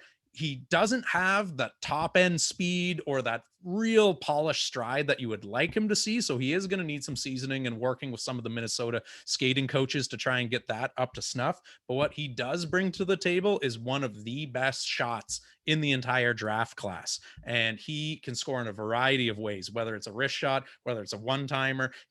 Has just a phenomenal quick release that is very, very NHL ready right now. It's just some of the other aspects to his game that need to catch up a little bit before he does ultimately make that leap. So he's not going to be one that's going to be fighting to break training camp with the Wild, but he is someone who, again, you can work with some skating strides. We saw it with Mark Stone. He was a perfect example, someone who had unbelievable hands, whose feet needed to catch up with him. That's kind of the same vibe I get here with Firkus, albeit a little bit more undersized than what we saw with Mark Stone when he was originally selected by Ottawa.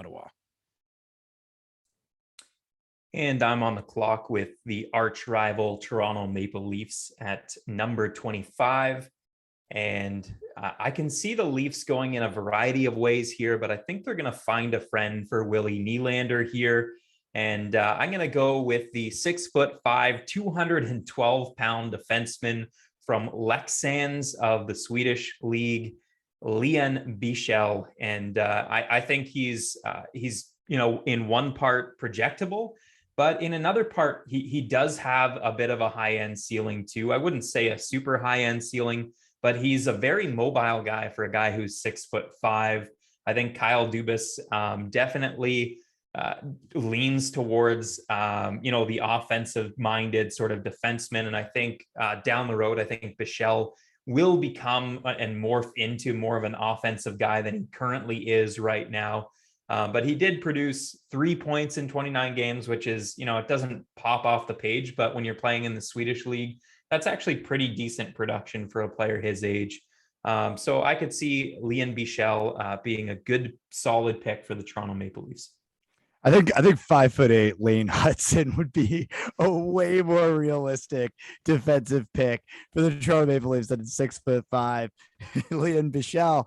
But I love Leon Bichel through and through, and I think that if they're going to learn anything, they should probably go for size on the back end. But I truly think that pick is going to be Lane Hudson, and within good reason. I think he's the most dynamic defenseman potentially in the entire draft, and his ceiling is so high. But yeah, I guess that's just my opinion for series. So what do you think of a future D pairing of Rasmus Sandeen and Lane Hudson? I think I'd love to see Brady Tkachuk and Tyler Boucher and maybe any other guys just absolutely running train through Marco Casper. Maybe we'll throw Marco Casper out there, but no, yeah. And on that note, actually, Montreal is up next, and at 26, I think that they're also going to go D. And as much as I love Lane Hudson, and he would probably maybe be my pick here, I'm not the Montreal Canadiens. I'm not Kent Hughes making this, or I got to put on my Kent Hughes hat and make this selection. And I do think that they go for a defenseman after taking Uri first overall. And I think that defenseman that they're going to go for is Tristan Leno So I really like Tristan Leno. I think that he showed that he had some significant upside this year, putting up close to 42 points in the queue. So I think he's a guy, obviously, that we know is close to home. He had a really good end of the season, kind of finishing with 10 points in his last 10 games, looked really decent in his 7 playoff games as well. So he's a guy who apparently tries to model his game from Thomas Chabot, coming from the same hometown of Trois-Rivières, I think pronounced as Three Rivers in English. And I really think that the 6'2", 190 pound defenseman has the potential to really grow into a top 4 pairing. You can kind of be put into any situation. He skates very smoothly, sets up play, and he's pretty sound defensively. So obviously French Canadian as well. So that connection doesn't really need to be spoken to very much, but I think he makes a lot of sense for Montreal here. All right, I'm going to end the foreplay here and just take Lane Hudson at number 27 for the Arizona Coyotes, because, I mean, you guys have already mentioned just about everything you need to say about the guy. He's one of the smoothest skating, one of the best edge work guys in the entire draft. Doesn't have a ton of goal scoring. He's more of a playmaker, but again, that slap shot could improve a little bit. But if this was a guy who, instead of being 5'8", was 6'2", like, we're talking about a top 3 draft pick easily. He is that good of a skater. He has the offensive instincts. He is just phenomenal in so many different areas. It really is just the height, and it's an old boys club in the NHL. So height does play a factor, especially when you're going to be playing on the blue line. So you're going to need probably a good system, a good, probably oversized defender to partner him up with there. You can't have another Oompa Loompa on the back end. So they're going to have to be aware of who he is skating out on the ice with. But the Arizona Coyotes need everything, right? There is no real blue chip prospects that they've got coming down the pipeline that they are really going to get those Arizona Sun Devil fans fired up about at home games in the near future. So go out there, stockpile the cupboard with talent. Hudson has it in spades. They can afford to be patient with him there. And again, depends what happens with our friends Keller and some of the other pieces that might get moved out there. A few things that could speed up that timeline, where if Chychrun all of a sudden gets moved out, maybe he is stepping into the lineup in 2 years from now instead of maybe 3 or 4. But hopefully that doctor's note pans out and he does hit that 5'10", 5'11" ceiling. But our friend would definitely be a top 10 lock, if not top 3, if he were a little bit taller. And we're on the clock with the Buffalo Sabres next up. And the Sabres, again, which I think I touched on last time, they could literally do whatever they want, because their prospect pool and some of the players that they've migrated to their NHL roster are oozing with talent. They're going to be one of the best teams down the road. You could chalk that down already. So I think they could stick with a bit of a draft theme here. And it's not something I guess that they prototypically do, but I think they can go back to Russia and get someone that Danila Yurov can talk to in Gleb Trikazov or yeah, I said that right. Why on earth would they take 2 Russians when they have absolutely no idea if they're either even going to be able to play in the NHL in the next 5 years? Why on earth would they double down on their first round picks? Riddle me that, Derek. He needs somebody to talk to, Brennan. Like, who's he going to talk to? He's got to have a friend. So, I mean, based solely on who he's going to sit next to on the plane, we are going to make the selection for the Buffalo. Look, when the Senators drafted Tim Stützle, everyone was crying for JJ Peterka. The Senators don't typically draft Germans, but it would have worked out so well. And I think, Buffalo has Peterka, but they need a couple Russians in their lineup, and they're going to take Danila Yurov and they're going to take Gleb Trikazov. And I don't care what Brennan says about it. So you think that they're going to go, you know what? We were the first team to ever have a Russian sneak out of Russia in Alexander Mogilny and come over here and play for us. So if we did it once, we can do it again with these 2 players. Is that your line of thinking here? That's what's going to happen, Brennan. I mean, one of them is going to sneak in the other one's luggage. They're going to hop on the plane. They're going to head to Buffalo, the greatest city in the world in the States. and they're going to get to play with. It's underrated. I'll give it that. They're gonna get to play with a ton of talent. Things are kind of getting silly on the draft board. He's the best player available. I took the best player available at the end of the day. I think Gleb Trikazov is a really skilled player who really stood out for Omsky, if I'm even saying that right, in Russia.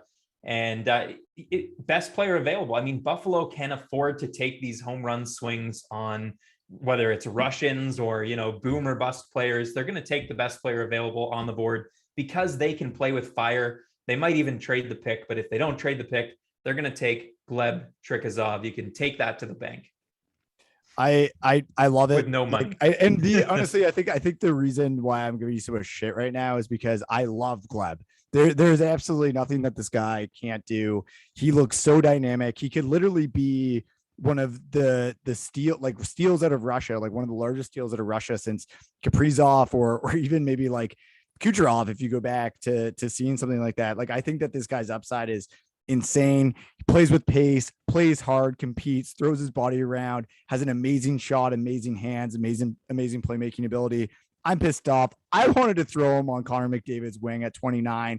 Now I don't have the opportunity to, but I'm going to go with the next best thing, and that is a tremendous scoring centerman from the Czechia League. And I'm really thankful, Derek, that you highlighted this guy. I do think that Yuri Kulich would be an absolutely great fit in Edmonton. He's a natural scorer. He's going to be a really great scorer. And if he's available at 29, that's going to be an absolute steal. He shouldn't be here. He's probably gone in the top 20 realistically. However, I think that with him on Edmonton, it kind of just makes too much sense. They're always kind of looking at, okay, what can we add to that third line to be able to add kind of that secondary scoring. And he's a guy that I could really kind of see sliding in anywhere, and maybe even on that power play if he really does hit a ceiling and really puts up some goals. So I think he could be a really, really good fit for Edmonton here. If you saw me throwing up my hands in the background, that would be because you literally stole. I only had one more draft pick to make, and that was who I was going to be taking there. So you are reading my mind. So I'm going to go out and grab for the Winnipeg Jets, acquired from the New York Rangers, I believe in the Cop deal. I believe them making it as far as they did in the playoffs ended up triggering it to become a first rounder. So Kevin Cheveldayoff, he's got some work to do this summer. First and foremost, making the draft selections, but then also getting on the phone with PLD and seeing what the heck he can work out there. Because if they trade away Line for PLD and he's now going to walk as well too, that could just be the end of the line for a lot of front office execs in Winnipeg, because they'll be on the cusp of probably another rebuild at that point. So could be a teardown. I'm going to look again to the U.S. National Development Team program for my last pick. I'm going to take left winger, left shot, Isaac Howard here. 37 points, 27 games, 11 goals, 26 assists. He's, again, one of those guys who kind of moved up and down the lineup a little bit, could play a little bit with everyone. He's kind of amorphous out there in the sense that he makes the people around him better. Does he have top end? We can hang our hat on any of these one things that he is elite at? Probably not. But is he a very well-rounded player? Yes. He's one of those guys who takes a lot of his shots in that kind of home run plate area in front of the net when he does shoot. He's got a good wrist shot. He does need to work on his skating a little bit and some of his defensive abilities. But again, he's someone who the Winnipeg Jets at 30th overall here, where we could go a bunch of different directions, but everyone kind of has their warts. I was considering Jack Hughes even, but I think he's someone who could probably go in the second round more so than the first. So I'm going to go with Isaac Howard out of the US NTDP program instead. Beautiful. And I'm curious who Brennan thinks I'm taking here for Tampa Bay. I'll give you a clue. It's someone who I'm going to sneak from the second round into my first round. It's someone who's probably going to be a second rounder, but I'm sneaking them in. Who am I going to sneak in for my second round? You're gonna take Jordan Dumais on me? Just take him? No, I'm not drafting him either. But I'll give you a clue. It's you know what? Maybe okay. I'll take my guess with Noah Warren Or actually, no, scratch that. Unless that was actually your pick. I'll go with David Guyette. No, it's a defenseman. I'll give you the one clue is that it's a defenseman. I love Guyette, and it should have been David Guyette, actually. Do you want to take David Guyette? I'm not. No, it's not. I'll reveal who I'm going to take. I thought you would guess this. Isaiah George? No, it's a player I've been high on all season. It's a player that I've talked to you about multiple times that I said, this guy, people are sleeping on this guy. He's not a big defenseman. I'll give you another clue. Eric Brandstrom 2.0. I have no idea what you're talking about. Ty Nelson. Oh, North Bay Battalion. You love Ty Nelson. Come on. Yeah, no, that's good. Sorry. There's a lot of D in that tier. Sorry, this is like a huge sidebar, but like that, like the end of the second round and like the beginning of that, or the top of the second round, the end of the first round, there are going to be some really good D. We're going to look back in a few years and wonder, like, how did these guys slide here? Ty Nelson, I think, definitely is kind of ahead for that. He went first overall in the OHL draft. So tell us why. I don't know why I'm telling us why. He went first overall in the OHL draft. He is a small player in terms of height at 5'10", but not in terms of size. He's like over 200 pounds at this stage. He's a beefy player. He works his ass off, and we can say ass on this show. He works his ass off. He's a great leader as well. He's a great skater. He just does so many things well. I think at the NHL level, he's going to be everything that we hoped Eric Brandstrom was for the Ottawa Senators. I think that's what Ty Nelson's going to be. He's going to be a power play quarterback with a great first pass. He's great at exiting his zone. He can skate the puck out just as well as he can break the puck out through his great first pass. So I think there's multiple layers to Ty Nelson's game that you can really, really like right now. He's a player, again, that's not going to be ready for a few years. So a team like Tampa Bay is going to have to wait around for him. But he's a top-end player with top-end skill who down the road could become a top four defenseman.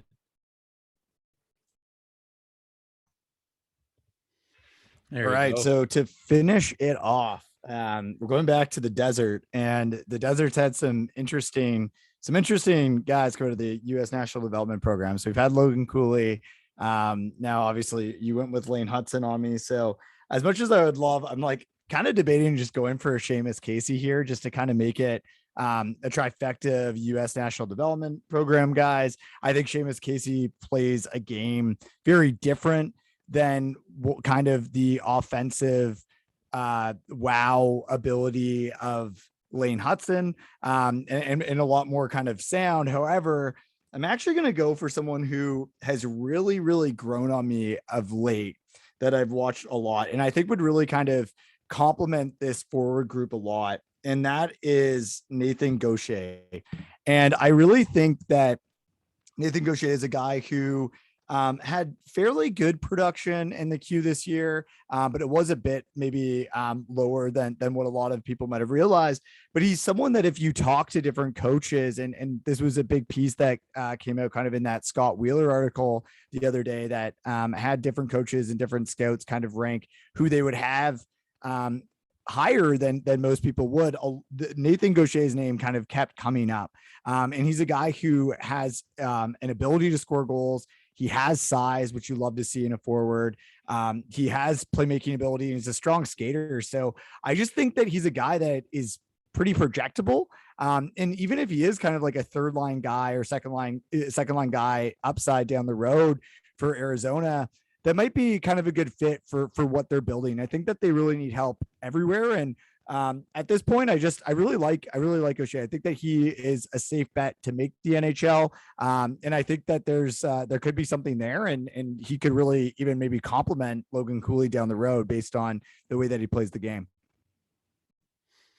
Yeah, if I was making that pick there and I had have just made the Lane Hudson pick, I would have gone with Maverick Lamoureux, 6'7" defenseman out of Drummondville, and just be like, all right, you guys are partners for the rest of your life here. Let's go. Your job is to protect the little one and off to the races. But I mean, again, boys, there's a lot of different ways that this draft could have gone. We mentioned it off the top. Top three, we kind of know they're going to be going in some order. We know that two top defensemen are going to be going shortly thereafter. But really, from 7, 8 onwards, we could see a lot of fireworks at the draft on Thursday night this week. So we're going to quickly just do an overall recap of how it went. So first overall to the Montreal Canadiens, Derek took Slavkovsky. We had Wright going to the Devils at 2, Cooley to Arizona at 3, Jiricek to the Kraken at 4, Nemec to the Flyers at 5, Kamel to Columbus at 6, Casper to Ottawa at 7, the Red Wings select Lekkerimaki at 8, Gauthier to 9 at the Devils, Korchinski to the Ducks at 10, Savoy to the Sharks at 11, Mintyukov goes to Columbus to bolster their blue line at 12, Matachuk to the Islanders at 13, Geeky to the Jets at 14, Lambert to the Vancouver Canucks at 15, Urov to Buffalo, Nazar to Nashville, Pickering to Dallas, McGroarty to Minnesota, Miroshnichenko to Washington, Snuggerud to the Penguins, Auslan to the Ducks, Ogren to the Blues, Furcus to the Wild, Bichelle to the Leafs. Luno is going to Montreal to keep the French-Canadian connection going there. Hudson to the Desert in Arizona at 27. Trykazov to Buffalo at 28. Kulich at 29 to Edmonton. Howard to the Jets at 30. Nelson at 31 to Tampa. And to the Arizona Coyotes at number 32, we've got Gaucher. Having run through that entire thing before we sign off, was there anyone we didn't list that you are now surprised didn't go in that first round? Yeah, I think there's going to be a few that are going to trickle down to the second round that are still kind of high up on my list. Elias Solomonson, I think, is a defenseman that will probably go very early, in this case, in the second round, if it went this way. Philip Bystad's a 6'4" center who will probably go a little bit higher up in the actual NHL draft, but maybe not, because this draft, I mean, the one thing that it does boast, it doesn't boast maybe a ton of franchise altering players with elite talent at the top, but it has a ton of depth. So I think deep into the second round, you're still getting a really good player. Yeah, it's funny. Just to kind of compliment Derek's point there. I really do think, and even with like the rankings that I put together, like you go through 19 until almost like 50. And any of those guys can really be interchangeable. And I think that was the biggest thing that I struggled with this year, was that there's so many guys that I was like, I had in like that 38 to even like 42, 43 range that I'm like, oh, but like, he's like the same as like 31. Like I could kind of swap these guys out. And I think that there's going to be so much difference in teams. And I think there's going to be a lot of teams that are pleasantly surprised when all of a sudden they're picking again at, I don't know, what's Ottawa 39. And they're gonna be like, oh, this guy's still here. Like I had him in the first round. Or, I mean, sometimes I guess Ottawa might have a guy that they had ranked 10th overall and available in the second round, but yeah, I will toss in a wild card on that front there. Go ahead, Derek. Yeah, sorry. I know we mentioned this guy earlier, but I still have a feeling about David Gaillet that I think, we need to put some respect on his name, if you will. So I do think the Sudbury Wolves have a special player in Gaillet. He just wasn't playing on the best team this year, and I think that kind of factored in. But he's a player that, I was heavily debating to have in my first round. He was right on that cusp. So I do think he's a player that could go maybe early, maybe mid second round. And you could, again, look back on this draft and he has the skill set that you're like, this could be one of the best players in this draft. And you're picking that guy in the second round. So I'll give a little shout out to Gaillet in that spot.